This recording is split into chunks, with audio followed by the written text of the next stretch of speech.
آت محمد الوسيلة والفضيلة وابعثه مقام محمود عليه وعده. بسم الله الرحمن الرحيم. الحمد لله رب العالمين، والصلاة والسلام على سيد الأولين والآخرين وعلى آله وأصحابه أجمعين ومن تبعهم بإحسان إلى يوم الدين. أما بعد، فأعوذ بالله من الشيطان الرجيم. بسم الله الرحمن الرحيم.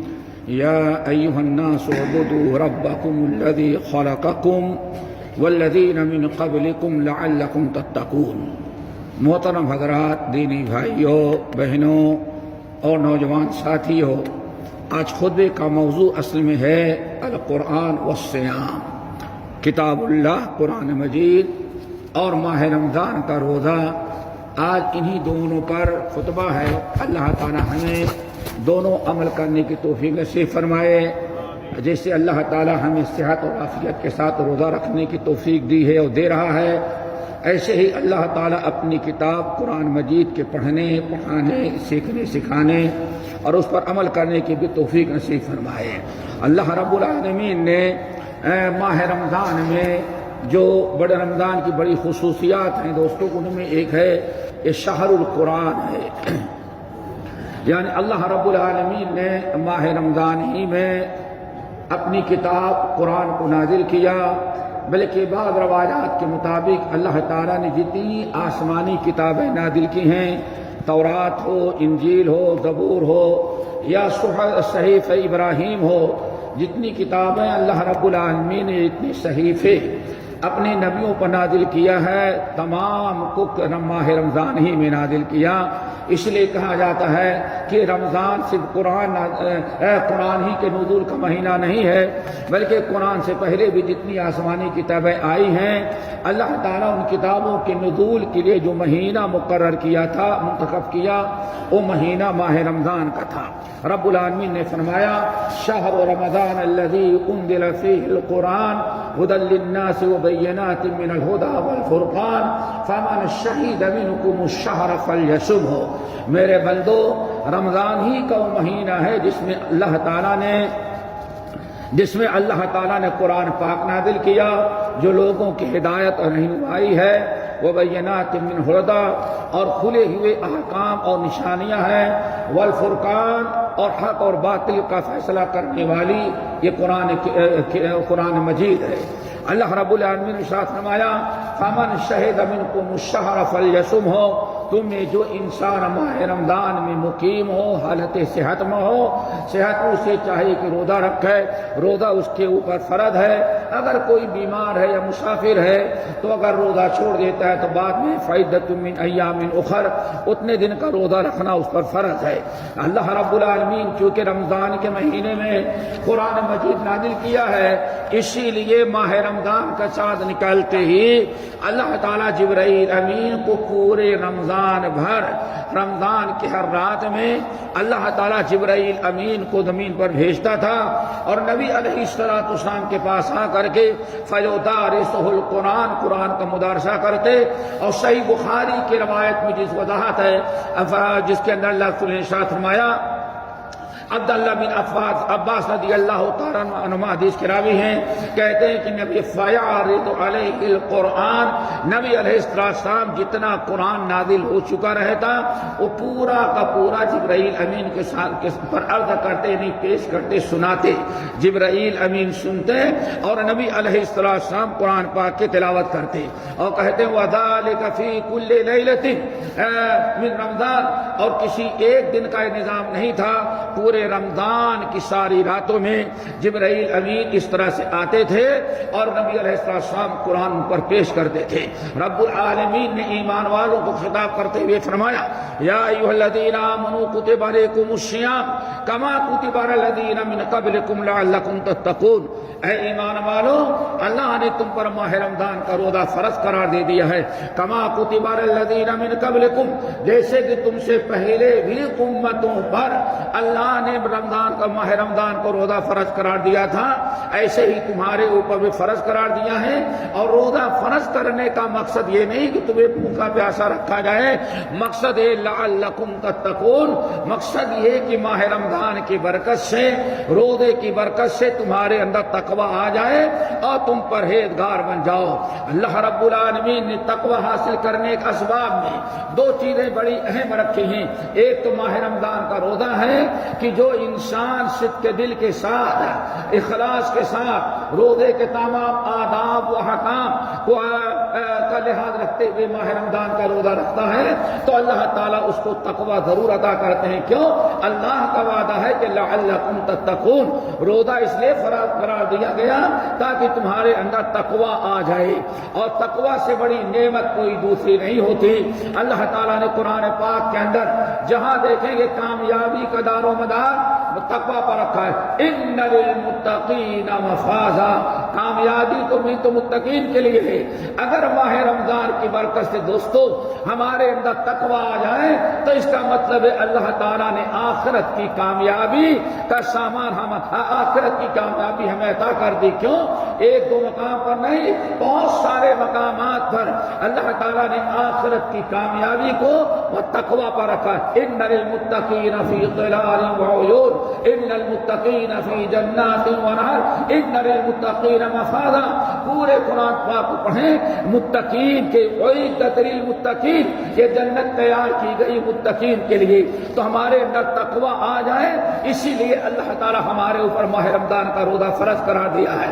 اسی طرح سے دوسرا سبق تقوی حاصل کرنے کا اللہ تعالیٰ کی کتاب قرآن مجید ہے۔ جیسے کہ اللہ رب العالمین نے ارشاد فرمایا ھدی ذالک الکتاب لا ریب فیہ ھدی للمتقین، یہ متقین ہی وہ لوگ ہیں جو کہ اللہ تعالیٰ کی کتاب قرآن پاک سے مستفید ہوتے ہیں اور وہ اس سے فائدہ اٹھاتے ہیں۔ تو یہ دونوں عمل، تلاوت قرآن، اتباع قرآن اور ماہ صیام رمضان، یہ دونوں ایسے عمل ہیں کہ جو تقوی کے بڑے اسباب میں سے بیان کیے جاتے ہیں۔ ان کے اندر ان پر جس نے عمل کیا اور ان دونوں کو جس نے اختیار کیا اللہ تعالیٰ اسے ضرور تقوی عطا کرتے ہیں۔ میرے بھائی، اس لیے اللہ تعالیٰ کی کتاب کی تلاوت کی جائے، اس پر غور و فکر کیا جائے۔ رب العالمین نے ارشاد فرمایا کتاب انزلناہ الیک مبارک لیدبروا آیاتہ، ہم نے قرآن کو آپ کے اوپر اس لیے نازل کیا اور مومنوں کو اس لیے اس پر ایمان لانے کی ہم نے توفیق دی ہے، لیدبروا آیاتہ، تاکہ اللہ تعالیٰ قرآنی آیات پر غور و فکر کرے، تدبر و تفکر کریں، کوشش کرے سمجھنے کی۔ اور اسی طرح سے اللہ رب العالمین نے تدبر و تفکر کرنے کے ساتھ ساتھ کتاب پر ہمیں عمل کرنے کی دعوت دیا ہے۔ فرمایا وَھَذَا کتاب انزلناہ مبارک فاتبعوہ، اے لوگوں یہ کتاب ہم نے جو نازل کی ہے یہ بڑی خیر و برکت والی کتاب ہے، فاتبعوہ، اس کی تم اتباع کرو، اس کی تم پیروی کرو۔ کاش اگر مسلمان آج کتاب اللہ عمل کرتا تو شاید مسلمانوں کی حالت نہ ہوتی، ذلت کی، رسوائی کی جو آج مسلمان بھگت رہا ہے، وہ زمانے میں معزز سے مسلمان ہو کر اور تم خار ہوئے تارک قرآن ہو کر۔ اگر ہم اللہ تعالیٰ کی کتاب پڑھتے، ایمان رکھتے، صحیح معنوں میں تدبر و تفکر کرتے اور اللہ تعالیٰ کی کتاب پر عمل کرتے تو ان اللہ یرفع بہذا الکتاب اقواما ویضع بہ آخرین، اس کتاب پر عمل کرنے والے اور اس سے محبت اور تعلق رکھنے والوں کو اللہ تعالیٰ دنیا کے اندر عروج عطا کرتا ہے، اور جس نے قرآن کو چھوڑا، کنارہ کشی اختیار کی، اللہ تعالیٰ اسے دنیا میں ذلیل اور خوار کر دیتے ہیں۔ اللہ رب العالمین نے اعلان کر دیا ضلالت اور گمراہی، ہر قسم کے منکرات و برائی، ہر چیز سے انسان اگر نجات پا سکتا ہے کسی چیز کے ذریعے تو رب العالمین فرمایا یہ قرآن ہے، کتاب انزلناہ الیک لتخرج الناس من الظلمات الى النور باذن ربهم یہدی ربهم الى الصراط العزیز الحمید، ان هذا القرآن یہدی للتی ہی اقوم یخرجهم من الظلمات الى النور۔ اے ایمان والو، اگر تم نے قرآن کو اپنا رکھا ہے، اگر صحیح معنوں میں قرآن سے تمہارا تعلق ہے تو رب العالمین نے اعلان کیا یخرجهم من الظلمات الى النور، ساری گمراہیوں، ساری ضلالت، سارے منکرات، سارے محرمات، سارے حرام و ناجائز چیزوں سے اللہ تعالیٰ قرآن کی برکت سے اہل ایمان کو ہدایت کی طرف نکالتا ہے، لِيُخْرِجَهُم مِّنَ الظُّلُمَاتِ إِلَى النُّورِ۔ نبی علیہ السلام نے ہمیں قرآن پاک عمل کرنے کی بڑی تاکید کرتے ہوئے فرمایا تھا، اے لوگوں ہم دنیا سے چلے جائیں گے لیکن علیکم بکتاب اللہ، علیکم بکتاب اللہ فحرموا حرامہ وحرموا حلالہ۔ اے لوگوں فحللوا حلالہ وحرموا حرامہ۔ اے لوگوں ہم تمہارے درمیان کتاب چھوڑ کے چلے جائیں گے، کتاب تمہارے پاس رہے گی، اس لیے فحرموا حرامہ وحللوا حلالہ۔ قرآن نے جس کو حلال کر دیا ہے اسی کو حلال سمجھنا، اور جس چیز کو قرآن نے حرام قرار دے دیا ہے کبھی اس کو حلال نہیں بنانا۔ اللہ کے نبی علیہ السلام نے فرمایا تھا، لن تضلوا ما تمسکتم بہما، جب تک تم اللہ تعالیٰ کی کتاب اور نبی کی سنت کو مضبوطی سے پکڑے رکھو گے نہ گمراہ ہوگے اور نہ کہلا کو برباد ہوگے۔ خوارد مہجوری قرآن شدی صرف سنجے درد سے دورہ شدی، ہم نے قرآن کو چھوڑا، ذلیل اور خوار ہم ہو گئے اور شکایت کرتے لوگوں کی، لوگوں نے ہم کو ذلیل نہیں کیا، اللہ تعالیٰ کی کتاب چھوڑنے کی بنا پر اللہ نے ہمیں ذلیل اور خوار کیا۔ وجعل الظلم والصغار علی من خالف امری۔ اے لوگوں اللہ نے فیصلہ کر دیا ہے جو ہماری مخالفت کریں گے، ہماری نافرمانی کریں گے، ہمارے ہماری سنت کو نظر انداز کریں گے، اللہ نے فیصلہ کر رکھا ہے کہ ان کے اوپر ذلت اور رسوائی کو مسلط کر دے گا۔ اللہ تعالی ہم سب کو اپنی کتاب سے جڑنے، کتاب کے پڑھنے، کتاب کے سیکھنے سکھانے اور کتاب اللہ پر عمل کرنے کی توفیق نصیب فرمائے۔ اقول قولی ھذا واستغفر اللہ من کل ذنب واتوب الیہ۔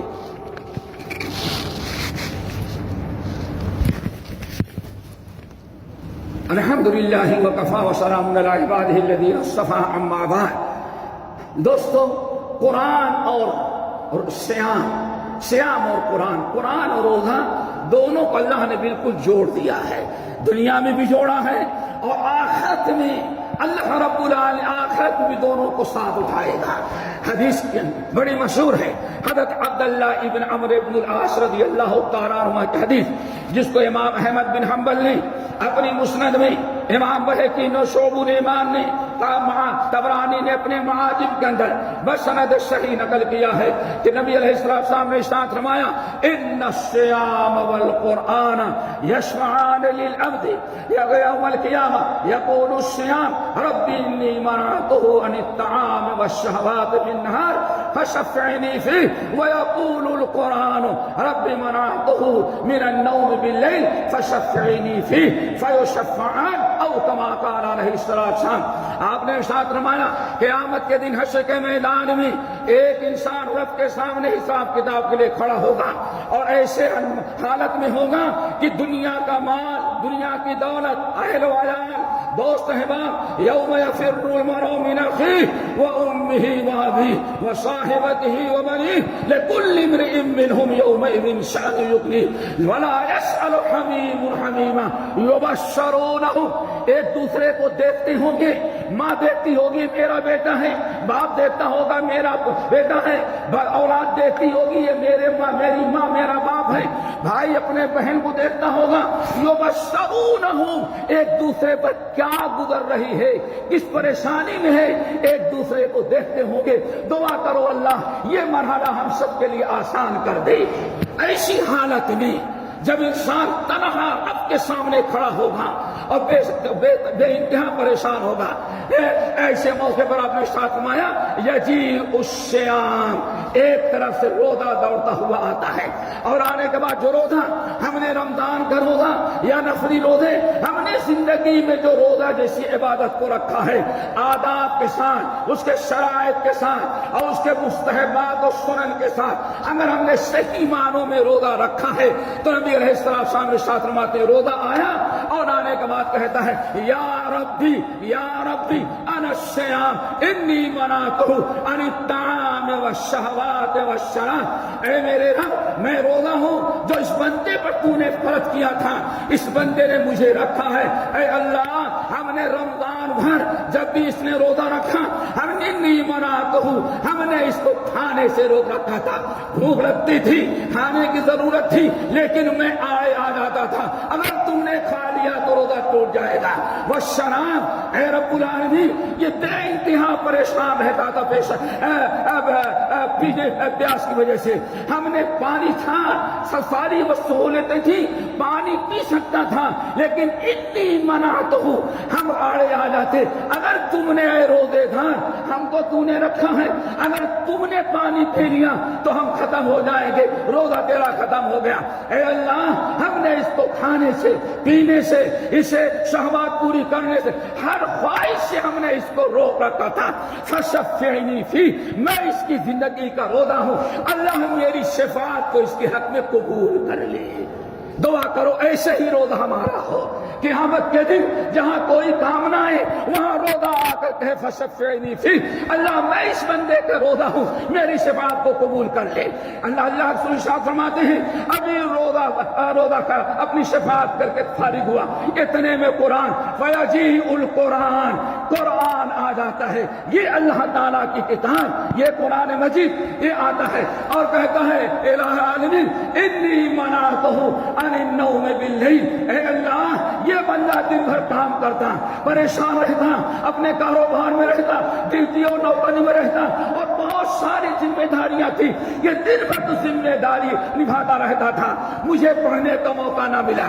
رات کو جب آتا انی منعتہ عن النوم, ہم اس کو اپنی تلاوت کرنے میں مشغول کر لیتے تھے. اے اللہ, دن بھر کا تھکا مادہ بنتا, ہم اس کو اپنے اندر اپنی تلاوت میں مشغول کر لیتے تھے. اس کو ہم نے سونے سے روک رکھا تھا. کیوں؟ وہ سمجھتا تھا اللہ تعالیٰ کی کتاب ہے, اس کو پڑھیں گے اس میں اجر ملے گا, ثواب ملے گا, قیامت میں ہمارے کام آئے گا, آخرت کو ہمیں فائدہ پہنچے گا. اللہ, کتنا بھی تھکا مادہ آئے نیند آتی رہتی تھی, لیکن میں نے اس کو سونے سے منع کر رکھا تھا. فشفعنی فی, میں تیری کتاب قرآن ہوں, میں اس بندے کی شفاعت کرتا ہوں. اللہ تعالیٰ سے دعا کرو روزہ اور یہ قرآن قیامت کے دن ہم سب کے حق میں ایسے ہی شفاعت کرنے والا آ جائے, بن جائے جیسے دونوں نے شفاعت کیا. اللہ کے رسول شاہ فرماتے ہیں فیشفعان, اللہ دونوں کی شفاعت قبول کر کے زندگی بھر کے گناہوں کی مغفرت اور بخشش کر کے بلا حساب کتاب رب نے بندے کو جنت میں داخل کر دیا. دوستوں, یہ دونوں نعمتیں ہمیں ملی ہوئی ہیں, ایک صیام ہے, دوسرے رمضان کا روزہ ہے.